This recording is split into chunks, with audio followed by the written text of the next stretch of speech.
গত পর্বে আমরা দেখেছিলাম বেয়ারো এবং ইয়েশুয়ে একসাথে ইভেন্টে যোগ দেয়। এর পরের সিনে দেখা যায় ইউশেং লাভিং শোয়ের সিজন 2 এর জন্য নতুন স্পন্সর খুঁজে পেয়েছে এবং ওর সেক্রেটারি ওকে গত সিজনের পপুলার কাপল ইয়েশুয়ে আর বেয়ারোকে সিজন 2 এর জন্য সিলেক্ট করতে বলে। এতে ইউশেং বলে, ঠিক আছে, আমি ওদের সাথে এ ব্যাপারে কথা বলবো। পরের দিন লেতিয়ান এবং বেয়ারও দুজনে একসাথে সাইকেলে করে ঘুরতে আসে, আর লেতিয়ান বেয়ারোকে ওর মনের কথা বলে দেয়। অর্থাৎ লেতিয়ান যে বেয়ারোকে পছন্দ করে সেটাও বেয়ারোকে বলে দেয়, কিন্তু বেয়ারও ওকে মানা করে দেয় আর বলে, আমি তোমাকে সবসময় আমার খুব ভালো বন্ধু ভেবে এসেছি, এর চেয়ে বেশি কিছু তোমাকে নিয়ে আমি ভাবতে পারবো না। এটা শুনে লেতিয়ান বলে, ঠিক আছে, আমরা দুজন সবসময় ভালো বন্ধু হয়ে থাকব। অপরদিকে তাংলির ফোনে ইউশেংয়ের মেসেজ আসে, যাতে লেখা থাকে যে সিজন 2 এর জন্য নতুন স্পন্সর পাওয়া গেছে আর ও কাপল হিসেবে ইয়েশুয়ে এবং বেয়ারোকে নিতে চায়। এজন্য ওর তাংলির সাহায্য প্রয়োজন। তার পরের দিন তাংলি আবারও বেয়ারোর কাছে যায় আর ওকে অনেক বুঝিয়ে সিজন 2 এর জন্য রাজি করায় এবং বেয়ারও তাতে রাজি হয়ে যায়, কেননা ওর অনেক টাকার প্রয়োজন। এরপর বেয়ারও ইয়েশুয়ের কথা জিজ্ঞেস করলে তাংলি ওকে বলে ইউশেং ওকে রাজি করিয়ে নিবে। এর পরের সিনে দেখা যায় ইয়েশুয়ে বেয়ারোকে পিক করতে আসে এবং দুজনে একসঙ্গে ইয়ানের জন্মদিনের পার্টিতে যায়। আর সবার অনুরোধে বেয়ারও গান গায় আর গান শেষ করে সবাই একসাথে গেমস খেলতে থাকে। এতে ইয়েশুয়ে এবং বেয়ারও দুজনেই একে অপরের আরও কাছাকাছি চলে আসে। এদিকে সেখানে লেতিয়ানও চলে আসে আর বেয়ারোকে দেখে বলে যে ও ওর এক বন্ধুর বার্থডে পার্টিতে এসেছে, কিন্তু আসলে ও বেয়ারোর জন্যই এখানে এসেছে, কেননা বেয়ারো ওকে রিজেক্ট করে দিলেও ও এখনও হার মানেনি। ঠিক তখনই ওখানে ইয়েশুয়েও চলে আসে আর ইয়েশুয়েকে দেখে লেতিয়ান বলে, তোমাদের শো তো শেষ হয়ে গিয়েছে, তাহলে তুমি এখানে কি করছো? এতে ইয়েশুয়ে বলে, কে বলেছে আমাদের শো শেষ হয়ে গিয়েছে? আমরা দুজন সিজন 2-তে অংশগ্রহণ করছি।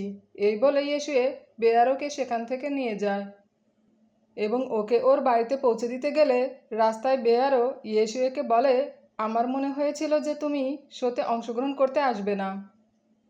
এতে ইয়েশুয়ে বলে, তোমার তো স্বপ্ন ছিল বিদেশে গিয়ে পড়াশোনা করে ভয়েস আর্টিস্ট হওয়া। তখন বেয়ারও বুঝতে পারে যে আসলে ইয়েশুয়ে ওর জন্যই শোতে অংশগ্রহণ করছে। এরপর ইয়েশুয়ে বেয়ারোকে বলে যে আজকের পর থেকে তুমি আমি ছাড়া অন্য কোনো ছেলের সাথে যোগাযোগ রাখতে পারবে না, তাহলে গত সিজনের মতো সমস্যা হয়ে যেতে পারে। এই বলে ইয়েশুয়ে সেখান থেকে চলে যায়। পরের দিন অফিসে ইউশেংয়ের সেক্রেটারি ওকে অন্য সব শো থেকে কপি করতে বলে। যেহেতু ওর সেক্রেটারি স্পন্সর এনে দিয়েছে, তাই ইউশেংও রাজি হয়ে যায়, কিন্তু তাংলি ইউশেংকে কপি করতে নিষেধ করে। তবে ইউশেং ওর সেক্রেটারির কথাই শোনে। এতে তাংলি কাজ ছেড়ে দিয়ে সেখান থেকে চলে যায়। এর পরের সিনে দেখা যায় বেয়ারোর বাড়িতে ইয়েশুয়ে আসে আর বেয়ারোর মা ওকে কিছু বলতে যাবে, তখনই সেখানে বেয়ারও চলে আসে আর এতে ওর মা দুজনকে ব্রেকফাস্ট করে যেতে বলে এবং তিনজন একসাথে ব্রেকফাস্ট করে।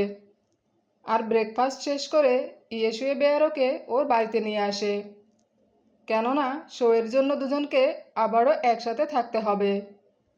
এরপর বেয়ারও ওর রুমে ঢুকে দেখে যে ইয়েশুয়ে ওর রুম গুছিয়ে রেখেছে। এটা দেখে বেয়ারও অবাক হয়, তবে ওর খুব ভালো লাগে এবং ও বিছানায় শুয়ে পড়ে। পরের দিন লুলু ইয়েশুয়ের সাথে দেখা করতে আসে আর ওকে হাক করে। এদিকে পেছন থেকে বেয়ারও সেটা দেখে ফেলে আর ইয়েশুয়ে লুলুকে সরিয়ে দিয়ে বেয়ারোর হাত ধরে সেখান থেকে চলে যায় আর বেয়ারোকে বলে, তুমি যা কিছু দেখলে আসলে তেমনটা না। এতে বেয়ারও বলে, আমি তোমাকে জানি, তোমাকে কোনো এক্সপ্লেন করতে হবে না। পরের দিন তাংলি ইউশেংয়ের কাছে যায় আর ওকে বলে যে আমি তোমাকে অনেক পছন্দ করি। তখন ইউশেং বলে, কিন্তু আমি তোমাকে সেভাবে দেখি না। এটা শুনে তাংলি ভীষণ কষ্ট পায় আর সেখান থেকে চলে যায়। এদিকে বেয়ারও যখন ডাবিং করছিল তখন হঠাৎ ও অসুস্থ হয়ে পড়ে। এতে বস ওকে রেস্ট নিতে বলে। আর তখন ওখানে লেতিয়ান চলে আসে খাবার নিয়ে। কিন্তু যখন ও জানতে পারে যে বেয়ারও অসুস্থ, তখন ও বেয়ারোকে বাড়ি পৌঁছে দিতে চায়। কিন্তু তখনই সেখানে ইয়েশুয়েও চলে আসে আর ওকে সাথে করে নিয়ে যায়। বাড়ি ফিরে ইয়েশুয়ে বেয়ারোর খেয়াল রাখতে থাকে। পরের দিন সকালে ইয়েশুয়ে আর বেয়ারো শোয়ের প্রমোশনের ভিডিও শ্যুট করতে একসঙ্গে চলে যায়, যেখানে ওদের দুজনের ডেইলি লাইফ দেখানো হবে। শ্যুট শুরু হলে ওরা দুজন নিজেদের রিয়েল কাপল হিসেবে প্রেজেন্ট করে। আর শ্যুট শেষ হলে ইউশেং ওদের সাথে দেখা করতে আসে, যেখানে বেয়ারো ইউশেংয়ের সাথে তাংলির ব্যাপারে কথা বলে। এরপর আবারও শ্যুট শুরু হয়, যেখানে ইয়েশুয়ে আর বেয়ারো দোলনায় বসে একে অপরের হাত ধরে কথা বলতে থাকে। পরের শ্যুটে বেয়ারোকে ইয়েশুয়েকে কিস করতে বলে, কিন্তু ইয়েশুয়ের হাইট বেশি হওয়ার কারণে বেয়ারো করতে পারে না। এতে ইয়েশুয়ে নিচু হয়ে দাঁড়ায় আর বেয়ারোকে কিস করে দেয়। এরপর শ্যুট শেষে বেয়ারোর মায়ের ফোন আসে যে উনি পড়ে গিয়ে পায়ে ব্যথা পেয়েছেন। এতে বেয়ারো আর ইয়েশুয়ে বেয়ারোর বাড়ি চলে যায় আর ওনাকে হসপিটালে নিয়ে আসে। তারপর বেয়ারো বলে, আমি হসপিটালের বিল কিভাবে পরিশোধ করব? এতে ইয়েশুয়ে বলে, চিন্তা করো না, আমি ম্যানেজ করে নেব। এতে বেয়ারো ওকে ধন্যবাদ জানায়। এর পরের সিনে দেখা যায় বাড়ি ফিরে ইয়েশুয়ে আর বেয়ারো একসাথে প্রমোশনের ভিডিও দেখতে থাকে। আর ভিডিওটা বেয়ারোর ভীষণ পছন্দ হয়।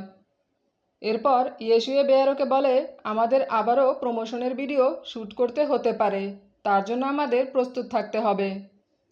সাথে এটাও বলে যে তুমি আমাকে শুধু ইয়েশুয়ে বলে ডাকবে।